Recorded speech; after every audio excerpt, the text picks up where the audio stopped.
Good morning students. आज हम discuss कर रहे हैं मापन के बारे में, मेजरमेंट्स के बारे में। बहुत सारे स्टूडेंट्स का ये कहना था कि इंग्लिश में थोड़ा डिफिकल्टी हो रही है, देन यू शुड गो इन हिंदी। तो इसलिए आज हमने यह वीडियो हिंदी मीडियम में बनाया हुआ है। जहाँ कहीं समझ में नहीं आया है तो आप अच्छी तरह से देख लीजिएगा, और इंग्लिश वर्ड्स का प्रयोग भी किया है। तो अब हम केवल चलेंगे आज के उसमें कि मापन या मेजरमेंट क्या है, उसका अर्थ, परिभाषा और विशेषताएं। जनरली यहाँ पर मापन से मतलब है बीएड और एमएड में शैक्षिक मापन, एजुकेशनल मेजरमेंट। ठीक है, तो कहीं कहीं पर हमने इवेल्युएशन का प्रयोग किया होगा। दो इवेल्युएशन के ब्रॉड टर्म। मेजरमेंट एक संकीर्ण है जबकि इवेल्युएशन ब्रॉड है। तो अब हम सीधे चलते हैं मापन का अर्थ एवं परिभाषा। तो किसी भी भौतिक राशि के परिमाण को जानने के लिए या उसको संख्या में व्यक्त करने के लिए जिसका प्रयोग करते हैं उसे हम मापन या मेजरमेंट कहते हैं। तो मेजरमेंट या मापन मूलतः तुलना की एक प्रक्रिया है। इसमें किसी भौतिक राशि की मात्रा की तुलना एक पूर्व निर्धारित मात्रा से की जाती है। कहने का तात्पर्य है, मैं कहूं कि इस पेन की लंबाई 2 सेंटीमीटर है और दूसरे पेन की लंबाई 5 सेंटीमीटर है, that mean we are comparing. हम आपस में क्या कर रहे हैं? तुलना कर रहे हैं। तो इसलिए मापन का हमारे जीवन में बहुत बड़ा स्थान है। हर जगह जो है मापन की आवश्यकता होती है। टेबल की लंबाई चौड़ाई कितनी है, कमरे का डायमेंशन कितना होना चाहिए। तो व्यक्ति जन्म से लेकर के मृत्यु तक उसके जीवन में मापन चलता रहता है। लेकिन शिक्षा में अर्थात बाल के विकास में जो शैक्षिक योग्यता इत्यादि के लिए, वहां पर उसे हम कहेंगे शैक्षिक मापन। ठीक है, तो कहने का तात्पर्य है कि मापन की सहायता से बालक में उनके गुणों का विकास संभव है जो उसे अपने स्वयं के और समाज के कल्याण में सहायक हो। ठीक, तो मापन के जो कथन है ये कहाँ से है, ये आप देखिए। मापन मेजरमेंट का आधार थॉर्नडाइक के इस कथन में निहित है, जो कुछ भी अस्तित्व में है उसका अस्तित्व कुछ परिणाम में होता है। इस संकल्पना की सहमति पर बल देते हुए मैकक्लॉन ने कहा है, यदि कोई वस्तु किसी परिमाण में अस्तित्व में है तो उसका मापन यानी कि मेजरमेंट हो सकता है। अब किसी वस्तु, प्राणी अथवा क्रिया के किसी गुण को निश्चित शब्दों, चिन्हों अथवा इकाई अंकों में संक्षिप्त रूप में प्रकट किया जाता है। अनेक विद्वानों ने अपने अपने दृष्टिकोण से मापन यानी कि मेजरमेंट की इस प्रक्रिया को परिभाषा में बांधने का प्रयत्न किया है, जो इस प्रकार है। तो अब मापन की परिभाषाएं। तो मापन की परिभाषाएं में हम पहले चलते हैं ईबी वेस्ले के अनुसार। मापन मूल्यांकन का वह भाग है जो प्रतिशत मात्रा, अंकों, मध्यमान तथा औसत आदि के द्वारा किया जाता है। अर्थात जैसे एक बच्चे के हिंदी में 10 नंबर आए, अंग्रेजी में 50 नंबर आए, मैथ्स में 20 नंबर आए, उनके अंक और उनका मध्यमान और औसत। दूसरा, एसएस स्टीव्स के अनुसार मापन किन्हीं निश्चित स्वीकृत नियमों के अनुसार वस्तुओं के अंक प्रदान करने की प्रक्रिया है। कर्लिंगर के अनुसार मापन नियमानुसार वस्तुओं या घटनाओं को संख्या प्रदान करना है। कैम्बल के अनुसार नियमों के अनुसार वस्तुओं या घटनाओं को प्रतीकों में व्यक्त करना मापन है। क्लासमेयर एवं गुडविन के अनुसार शैक्षिक मापन दैट इज एजुकेशनल मेजरमेंट विद्यार्थी अधिगम, शिक्षण प्रभावशीलता या किसी अन्य शैक्षिक पक्ष की मात्रा, विस्तार और कोट के निर्धारण से संबंधित है। गिलफोर्ड के अनुसार मापन वस्तुओं या घटनाओं का तर्कपूर्ण ढंग से संख्या प्रदान करने की क्रिया है। जीसी हेल्स्टेडर के अनुसार मापन को किसी व्यक्ति या वस्तु में निहित किसी विशेषता के विस्तार का आंतरिक वर्णन प्राप्त करने की प्रक्रिया के रूप में परिभाषित किया जाता है। जैसे नल्ले के अनुसार वस्तुओं के लिए संख्या देने के नियमों को मापन कहते हैं, जिनके द्वारा वस्तुओं की विशेषताओं का परिणाम निर्धारित होता है। ब्रैडफील्ड तथा मॉर्डॉक के अनुसार मापन की प्रक्रिया में किसी घटना या तथ्य के विभिन्न आयामों के लिए प्रतीक निश्चित किए जाते हैं ताकि उस घटना या तथ्य के बारे में यथार्थ निश्चित किया जा सके। राइट स्टेट स्टोन के अनुसार पाठ्य वस्तु या विशेष कौशलों एवं योग्यताओं की उपलब्धि की एकाकी पक्षों पर बल दिया जाता है। रॉस के अनुसार मापन एक परिमाणीकरण की प्रक्रिया है। स्टीव्स के अनुसार किन्हीं निश्चित स्वीकृत नियमों के अनुसार पदार्थों को परिणाम या संख्या प्रदान करने की प्रक्रिया को मापन कहते हैं। तो ये इस तरह से बहुत सारी परिभाषाएं हैं। इन परिभाषाओं के आधार पर हम यह कह सकते हैं कि मापन का अर्थ किसी पूर्व निर्धारित तथा मान्य नियमों के आधार पर व्यक्तियों, वस्तु या स्थान के किसी समूह के प्रत्येक सदस्य को अंकों, शब्दों या अक्षरों के समूह से अंक प्रदान करना ही मापन है। तो मापन की प्रक्रिया में 3 बातें निहित हैं। वो कौन कौन सी 3 बातें हैं, सुनिए। पहली, व्यक्तियों, वस्तुओं या स्थानों के किसी एक समूह का होना। दूसरा, अंकों, अक्षरों या शब्दों के किसी एक समूह का होना।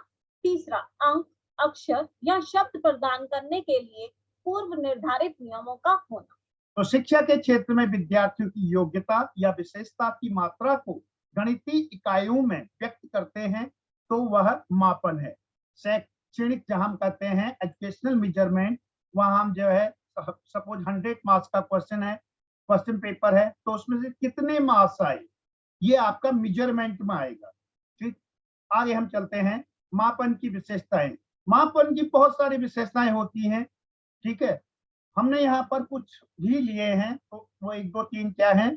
पहली, मापन एक संकुचित प्रक्रिया है। मापन के द्वारा एक निश्चित अंक की प्राप्ति की जा सकती है। तीसरा, मापन के माध्यम से किसी भी व्यक्ति की लंबाई, चौड़ाई, भार आदि का एक सांख्यिक गणना की सहायता से थर्मामीटर स्केल की सहायता से मापन किया जा सकता है। कहीं पर भी हम देखें जो टेम्परेचर नापना है, थर्मामीटर हो गया, तो उसके लिए एक आपका जो है कोई टूल या एपरेटस होगा। ठीक है, और उसके आधार पर हम उसको मेजरमेंट करेंगे। अगला आपका है मापन की आवश्यकता। क्यों इसकी आवश्यकता है? वैसे तो बहुत सारी आवश्यकता होती है। कौन बच्चा आगे बढ़ेगा, किसके कितने मार्क्स हैं, किसको क्या ग्रेड मिला है, और कौन बच्चा कितना आगे जा सकता है, ये शैक्षिक मापन के अंतर्गत आएंगे। तो इसमें पहला पॉइंट है अधिगम की प्रेरणा, that is motivation for learning. अधिगम को इंस्पायर्ड किया जाता है और पूर्व निर्धारित नियमों तक पहुंचने का प्रयास किया जाता है। इसके द्वारा छात्र के विभिन्न विषयों की कमजोरी मालूम हो जाती है। इस कमजोरी को दूर करने के लिए शिक्षक उपचारात्मक शिक्षण, रेमेडियल टीचिंग की व्यवस्था करता है। स्कूल में पेरेंट्स मीटिंग होती है तो पेरेंट्स टीचर बताते हैं कि आपके बच्चे के इतने नंबर आए हैं, इतने अंक आए हैं। तो उसके आधार पर भी ये देखा जाता है कि अभी बच्चे को कितनी और तैयारी करनी है, उसको कितना और अधिगम लेना है, कितना और लर्निंग चाहिए। तो ये अधिगम की प्रेरणा होगी। दूसरा, सिलेक्शन, चयन, उपयोगी पाठ्य पुस्तकों का चयन करने में सहायता प्रदान करना। जो अच्छी जो किताबें हैं उनको कैसे सिलेक्शन करना है, जैसे आप बीएड में पूछते हो किस राइटर की किताब लें, कौन सी किताब लें, और उसके अलावा कौन बच्चा कहाँ जाएगा उसके चयन के हेतु भी यहाँ पर जो मूल्यांकन है, मापन है, वह बहुत आवश्यक है। मूल्यांकन और मापन दोनों। तो जैसे मूल्यांकन और मापन के जो उपकरण का है उसमें बुद्धि परीक्षण, इंटेलिजेंट टेस्ट, व्यक्तित्व प्रश्नावली, पर्सनालिटी क्वेश्चनेयर, एप्टीट्यूड टेस्ट इत्यादि है। तीसरा है ज्ञान की जांच एवं विकास। निर्धारित पाठ्यक्रम से उद्देश्यों की प्राप्ति कहाँ तक प्राप्त कर लिए हैं, उससे उनका नॉलेज का विकास किस सीमा तक हुआ है, पाठ्यक्रम में बाधक तत्व कौन कौन है इत्यादि की जानकारी करना। हमने देखा है कि जो है जब भी हम कोई पाठ्यक्रम होता है तो उसके कुछ उद्देश्य निर्धारित किए जाते हैं, और ये हमने अच्छी तरह डिस्कस किया है कि उद्देश्यों का निर्धारण ब्लूम्स टैक्सोनॉमी के आधार पर किया जाता है। 2000 है the cognitive, affective and psychomotor, जिसमें आपके ज्ञानात्मक, भावात्मक और उसके बाद जो है आपका साइकोमीटर, मोटर, ये 3 पक्षों से फिर हम देखते हैं कि बच्चे में जो हुआ है, विकास हुआ है, उन उद्देश्यों की प्राप्ति कहाँ तक हुई है और उन उद्देश्यों की प्राप्ति होने के बाद उसका निदान, पहले जो है क्या डायग्नोसिस, निदान, अगला पॉइंट है निदान। तो विद्यार्थियों के कमजोर क्षेत्रों की पहचान करके उन्हें आगे बढ़ाने में मदद करता है। छात्रों को कक्षोन्नत समय बालक को स्वयं अपनी कमजोरी या सीखने से संबंधित कठिनाइयों एवं दुर्बलताओं की जानकारी ज्ञात हो जाती है। वह तदनुरूप अपने में वांछित सुधार लाने का प्रयास करता है। जैसे कभी-कभी बच्चे कहते मेरे इतने ही नंबर क्यों आए, ठीक है, ज्यादा आने थे, या इस तरह से वो अपना निदान खुद कर लेते हैं इसमें। अगला है आपका निर्देशन। शिक्षा इत्यादि के लिए निर्देशन प्रदान करना। शिक्षक मापन के सहयोग से छात्रों के माता पिता व परिवार के सदस्यों उसकी शैक्षिक प्रगति, रुचि, योग्यता, क्षमता, व्यक्तित्व, कमियों आदि के बारे में पता चलता है, जिसके माध्यम से अभिभावक छात्रों की कमियों को दूर करने का प्रयास करते हैं। अगला है पाठ्यक्रम में सुधार। पाठ्यक्रम की उपयोगिता को बढ़ाने के लिए पाठ्यक्रम सुधार करना है। इससे शिक्षणोपरांत अधिगमकर्ता, दैट मीन छात्र की उपलब्धि की जानकारी प्राप्त होती है। मानकों का निर्धारण, परीक्षण, इंटरप्रिटेशन ऑफ स्कोर्स हेतु प्रासंगिक मानकों का निर्माण किया जाता है। शैक्षिक मापन से मिली जानकारियों का प्रयोग करते शिक्षा की नीति तय करने वाले अधिकारियों को भी शिक्षा की नीति और उन्हें शिक्षा व्यवस्था में लागू करने में मदद मिलती है। मानकों का निर्धारण, ठीक है, कि किस प्रकार से उसको स्टैंडर्डाइज करना है स्कोर को। तो उसके लिए जैसे आपने देखा होगा सीबीएसई में A grade, B grade, C grade, A plus, B plus, C plus. तो पहले वो जो स्कोर्स हैं उन स्कोर्स को एक जो है रूपरेखा बना ली कि 90 से 100% जिसके आए हैं उसके लिए ए प्लस, और इस तरह से एक जो है मानक निर्धारण कर दिया जाता है, एक स्टैंडर्डाइज बना लिया जाता है। नेक्स्ट इज सिलेक्शन, वर्गीकरण। छात्रों को अच्छे, औसत, खराब के रूप में क्लासिफाइड किया जा सकता है। मूल्यांकन एवं मापन द्वारा छात्र सीखने वाले की व्यक्तिगत विभिन्नता का ज्ञान हो जाता है तथा छात्र की योग्यता, बुद्धि, अभिक्षमता, रुचि, व्यक्तित्व के अनुसार शिक्षा की व्यवस्था की जा सकती है। कौन बच्चा कहाँ जाएगा, कौन मेडिकल में जाएगा, कौन इंजीनियरिंग में जाएगा, कौन जनरल एजुकेशन में जाएगा, कौन प्रोफेशनल एजुकेशन में जाएगा, यह मापन और मूल्यांकन के द्वारा वर्गीकरण किया जा सकता है। तो यहाँ पर इसकी आवश्यकता है क्लासिफिकेशन के लिए। नवा है व्यक्तिगत भिन्नताओं की जानकारी। मेजरमेंट एंड इवैल्यूएशन के माध्यम से छात्रों के म्यूचुअल डिफरेंस की जानकारी मिलती है, जिससे उनके शारीरिक, मनोवैज्ञानिक मेरिट्स और डीमेरिट्स का पता चलता है। 10th पॉइंट है शिक्षण की प्रभावशीलता ज्ञात करना। शिक्षा की विधियों की प्रभावशीलता मीन्स इफेक्टिवनेस का आंकलन किया जाता है।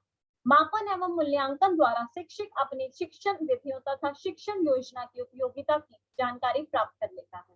शिक्षण विधियों से का मूल्यांकन करने के उपरांत शिक्षक आवश्यकता अनुसार उसमें वांछित परिवर्तन या परिमार्जन कर लेता है। तो स्टूडेंट्स, इनको हम चाहें तो आवश्यकता को, इस आवश्यकता को हम महत्वपूर्ण किस लिए है इसमें भी उसको कन्वर्ट कर सकते हैं।